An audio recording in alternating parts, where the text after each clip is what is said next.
Heidi-ho neighbors, Radio Goji here, and I know it's been a while, but welcome back to another grand adventure here at Squeeze the World Toys. I know it's been quite a long time, a few months, I think, since I did a toy video, but I've amassed quite the backlog of Transformers figures in the meantime, and I figure I may as well just go ahead and start doing formal reviews for all these.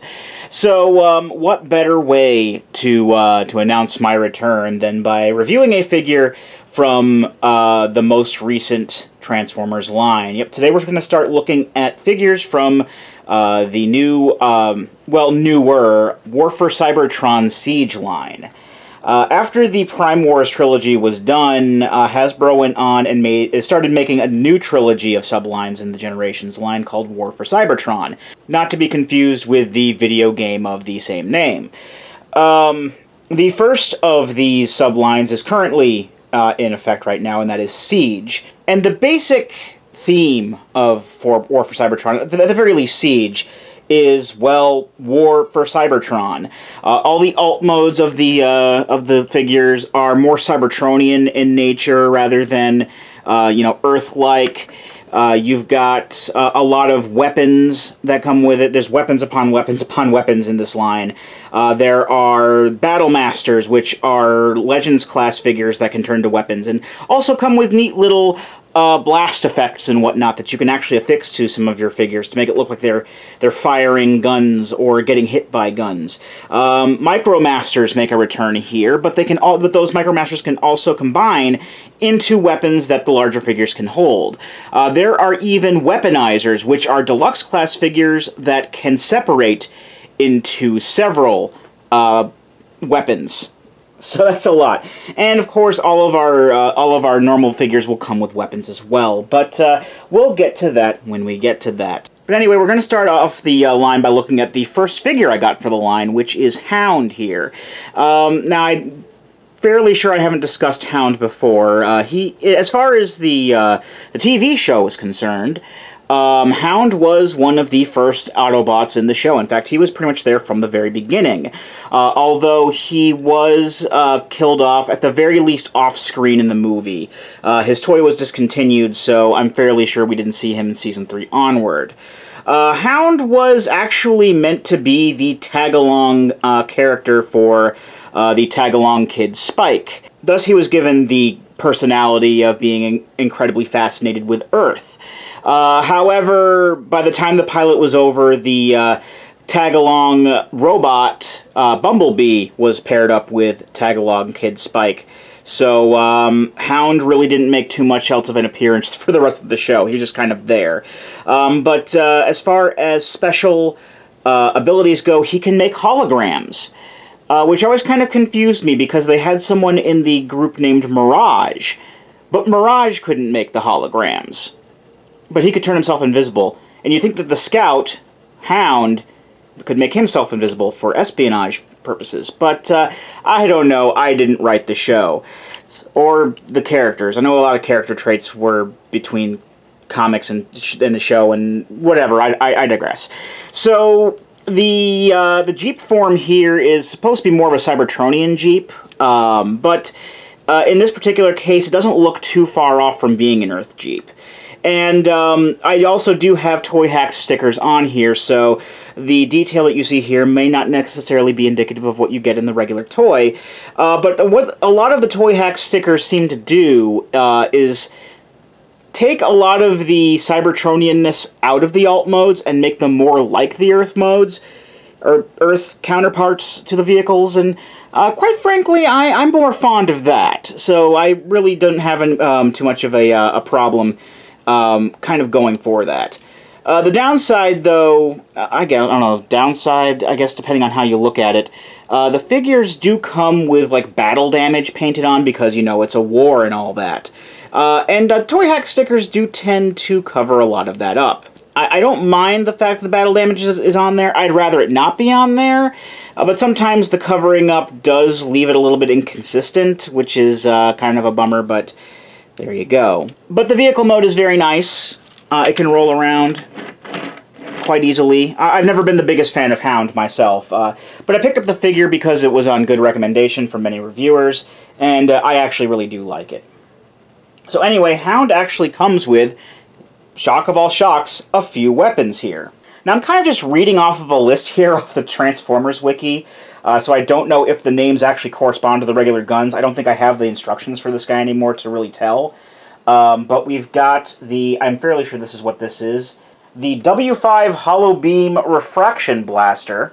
This looks a lot like his shoulder cannon in the show, or at least looks like it's basically the closest kind of counterpart to that, and he usually did shoot holograms out of that cannon, so I don't know, that kind of fits the description there. He also comes with an RT-10 IR electroscope launcher, so bigger gun, and an ammo clip. Nope, no fancy name for this, just ammo clip. Now, probably the biggest thing that the guns can do, or the biggest feature that the guns have in this line, is that they're part of what is known as the combat system. And of course combat is an acronym. Why do you ask? It stands for Cybertronian Omnifunctional Modular Battlefield Assault Tech System. So combat system. So the two guns and the ammo clip here can be affixed to the to any figure, really, in any kind of way. There are many holes that can that you can affix the weapons to in alt mode and robot mode, but you can also just kind of merge them together to do stuff. Like, I normally put like the ammo clip that can slot in quite nicely on the big gun, so that looks pretty cool. I think you can you also do it with this? Now, there's no real place to kind of slot that on there, but even more importantly, you can actually combine all of these weapons together to make a bigger weapon, because that's how this works. And this is officially how you make. Let me check, because I have the name for this up as well. The HD Vector Beam Mega Blaster. I'm not kidding. That's what it's called, and it looks pretty big and snazzy. So he can hold that gun if he wants to. And not only that, but Toy Hacks also kind of got in a little bit on the deal. Well, I say that. This is still an unofficial part that came with the stickers here. But they provided a little part here that can actually connect to, well, sort of connect to the Jeep as a hood. And there will be significance to that in the robot mode as well. So let's go ahead and hook these on. The ammo clip has a nice place to fit on the back there. You also got, I usually put the smaller gun on one of these holes on the outside, and then the bigger gun looks kind of the best there, if the parts will stay put. The hood part doesn't really like to fit in. I mean, it fits, but just barely, so it doesn't take too much to knock it out of its spot. But, you know, the toy really wasn't made with that in mind, so, you know, it happens. But fully loaded, the Jeep looks really awesome, and yeah, that's pretty much all I got to say about that. So let's go ahead and change him into his robot mode, and this is pretty much where I think the figure really shines, because the transformation is very creative, I've found, and you really can't say that a lot of too many things. Well, too many transformations these days. So basically what's going to happen here is the sides of the Jeep are going to disconnect completely from their hinges. Yeah, the problem with mine is that there was a bit of a misassembly, and like this part on the hinge here is actually the opposite piece. Like, it's the piece that's supposed to go on this side, which it already has. It's not like they were both swapped or anything like that. It's just like I got two of the same part, and there's nothing I can really do about it. As a result, this does kind of snap off from time to time. You can easily put it back on. But the main thing that it really affects is how the arms kind of hook onto the bottom. And quite frankly, it's not too much in the way, so I just kind of chalk it up under, you know, no big deal. But if I remember correctly, I don't know if the this side has any similar trouble coming away. No, not really. And also, there's these kind of panels that fold up on either side.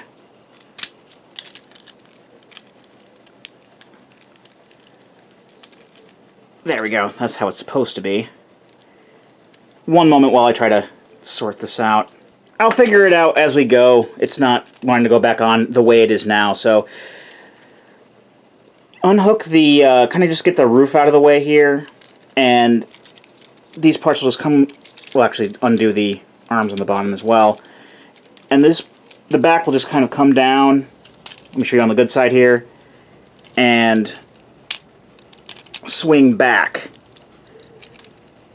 It's going to be a little bit easier with that one because there's not a whole bunch of part sticking off. So this will probably go on a little bit easier now. Okay, yeah, that's good and on there now. So then what we do is we fold these up, because this is actually going to all make, you know, the sides of car here are going to make the legs, and with these parts folded out, they're going to be the feet. So that just comes around, and if the hinge wants to cooperate, this will come up and tab into place. There we go. And now is that the same side? It's probably the same side. I don't even frickin' know anymore.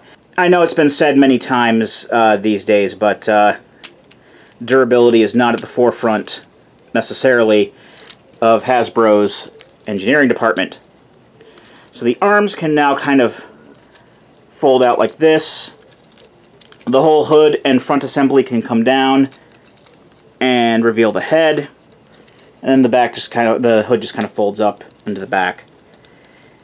And then twist the arms so that they're all lined up, and there you go. A very, very dark figure, so I'm not sure how well it's going to show up in this light, but here's Hound. And he looks pretty darn good. The roof part that Toy Hacks made is meant to be equipped as a little shield.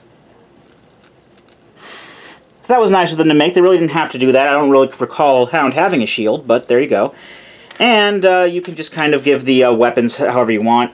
I usually put the small gun on his shoulder here, because that resembles the shoulder cannon that he normally has.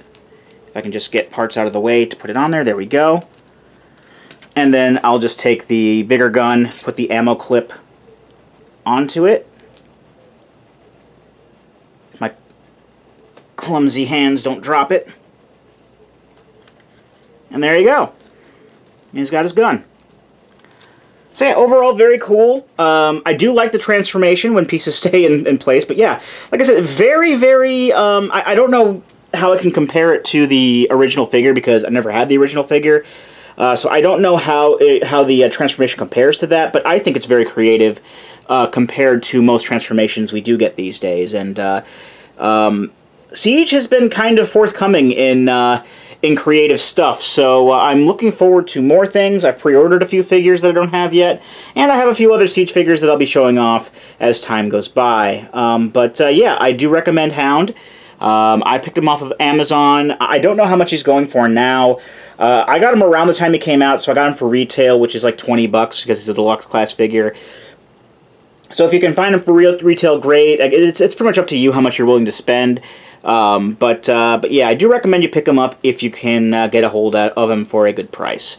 So, yeah, when we come back, I'm going to be going through more of these Transformers. So, until then, I've been Radio Goji, and I'll be here next time. Join me, won't you?